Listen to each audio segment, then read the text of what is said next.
The influence of retail investors on the stock market has grown significantly in recent years. For a long time, the narrative surrounding retail investors, or the so called dumb money, was that they simply don't have enough influence to move markets in a meaningful way, especially when you compare them to the large investor groups like pension funds, hedge funds, and quantitative trading firms that collectively manage trillions of dollars. But what we're starting to see now is increasing evidence that retail investors actually do have some level of influence on the stock market, and the large institutional investors are starting to take notice of this. A recent survey found that 85% of hedge funds and 42% of asset managers are now tracking what stocks are being talked about in online investing communities.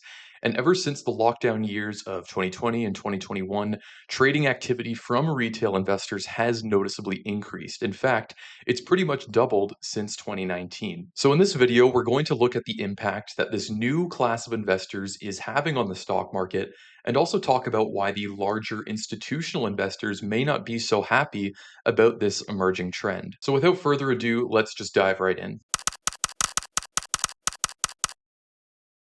So, if we had to pinpoint the exact moment that Wall Street came to realize the real influence that retail investors can have, it would have to be the GameStop saga of 2021. And I think it's worth revisiting this for a bit because it truly was one of the strangest anomalies in stock market history. Never have we seen a company's stock price deviate so wildly from its fundamental value. And it was also my personal inspiration for starting this channel about 4 years ago.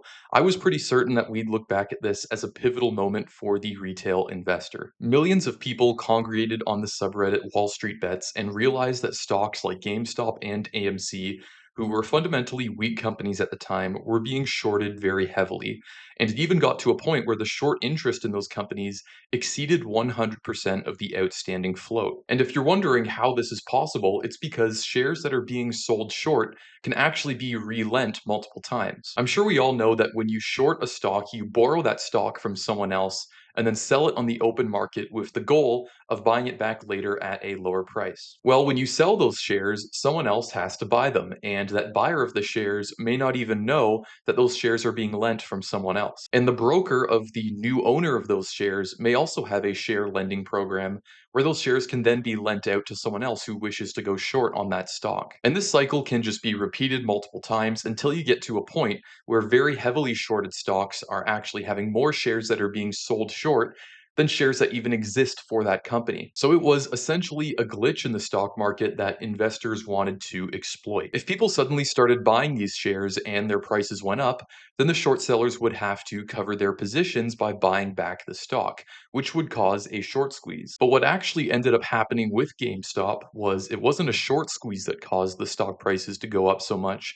It was purely due to the social media trend that became of it and all the buying from retail investors. The SEC's investigation into this found that the reason GameStop surged so much was mainly due to the demand from retail investors and less so to do with a actual short squeeze. Now, one of the reasons why the whole GameStop saga was able to happen was because of how easy and how accessible investing has become for the average person. Now, I'm not that old, but even I remember when I was first getting into investing, seeing things like the transaction fees and the account minimum requirements to open a brokerage account and being a little discouraged by that. But those don't exist anymore. The industry standard has changed, and in the US specifically, Robinhood has really become the platform for the retail investor. Now, I'm not sure if you all know this, but Robinhood as a company is a money making machine. They recently reported their financial results for 2024.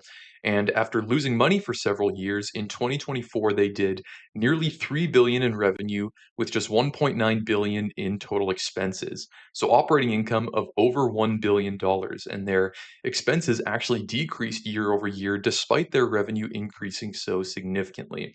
So it's clear now that their business model works and they're making a killing from this. But how is Robinhood able to make all this money if they don't earn commissions from their trades? Well, there's a famous saying, which is if you're not paying for the product, then you are the product. So the answer is payment for order flow, which is when market makers like Citadel pay brokers like Robinhood for the right to execute the trades that the users of their platform make. And Robinhood as a company will make more money in payment for order flow the more trades that the users of their platform makes. because the more trades that they have and they can send out to the market makers, the more they're going to receive back in compensation from them for the right to execute those trades. Additionally, options trading earns even higher payment for order flow revenue, and the reason for this is because the options market is less liquid and it has higher bid ask spreads. And the bid ask spread is what the market maker earns for executing the trade because they buy at the bid price and then immediately sell at the ask price. Now, this whole business model is controversial for many reasons. One of which is that the incentive for brokers like Robinhood is to send orders based on whoever pays them the most for those orders, rather than the one that has the best prices for the investor. And it also creates an incentive for platforms like Robinhood to encourage their users to trade as much as possible, since that's what's going to earn them more revenue.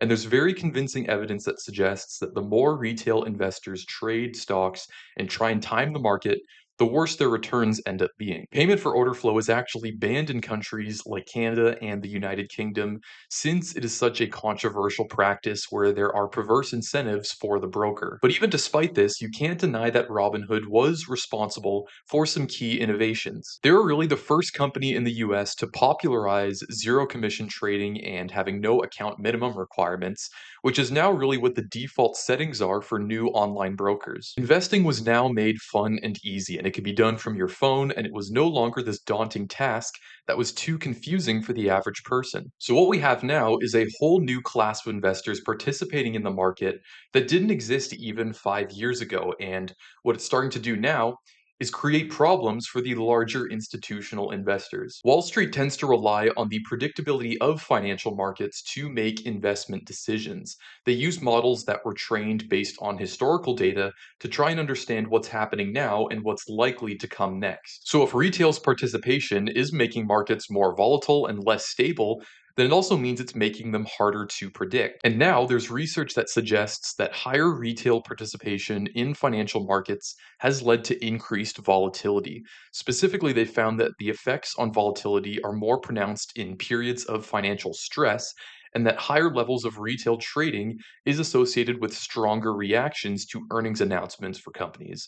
So, in other words, just more volatility. And also, more sophisticated investors rely on stock prices changing based on fundamental or technical indicators, which are easier to understand and explain, versus just wild swings in sentiment, which is often what drives the decisions of retail investors. The most obvious example of this would be Tesla, a stock that has surged over 600% over the past 5 years, despite many fund managers trying to short it and claiming that it's massively overvalued based on fundamental indicators, and ultimately losing their money trying to do so. And then a lesser known example is Hertz, who in 2020 filed for Chapter 11 bankruptcy due to a loss of revenue stemming from the lockdowns. Now, normally news like this for a company means it's basically over for them.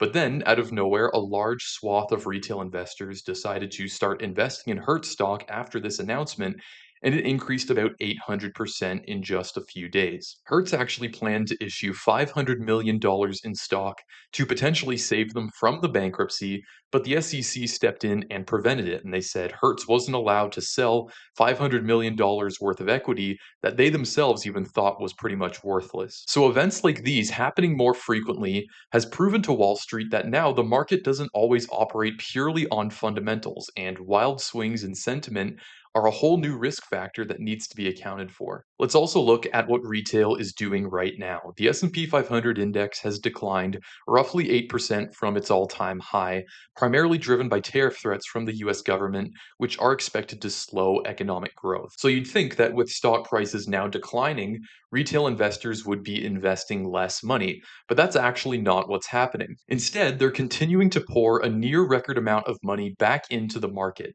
Inflows have totaled $35 billion into the NASDAQ 100 index, with 50% of that coming in just March of this year. So, in other words, they are buying the dip. And a significant chunk of retail inflows, about 35%, are going into the Mag 7 stocks specifically. And this is another example of a defining trend for retail, which is that they tend to have an affinity for specific stocks and specific sectors, which are oftentimes very speculative ones. For example, companies like Nvidia, Palantir, Amazon, and AMD were some of the most popular companies that retail purchased in March. So even though any rational person would look at what's happening with the US economy and tariffs, they would probably think that retail would be pulling their money out and investing less and maybe more geared towards safer investments. But all these inflows are showing that retail investors are perfectly happy taking a contrarian stance. Now, a quick reminder that the median age of a Robinhood investor is just 35 years old, and a few years ago, it was just 31 years old.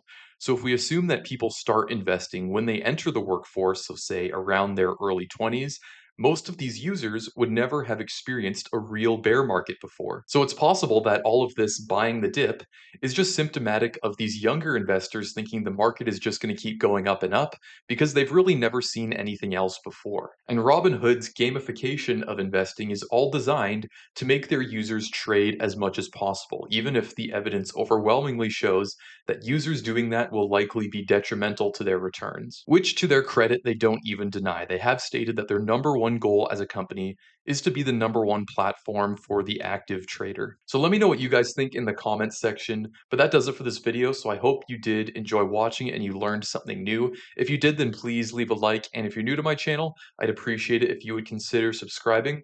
And I'll see you guys in the next video.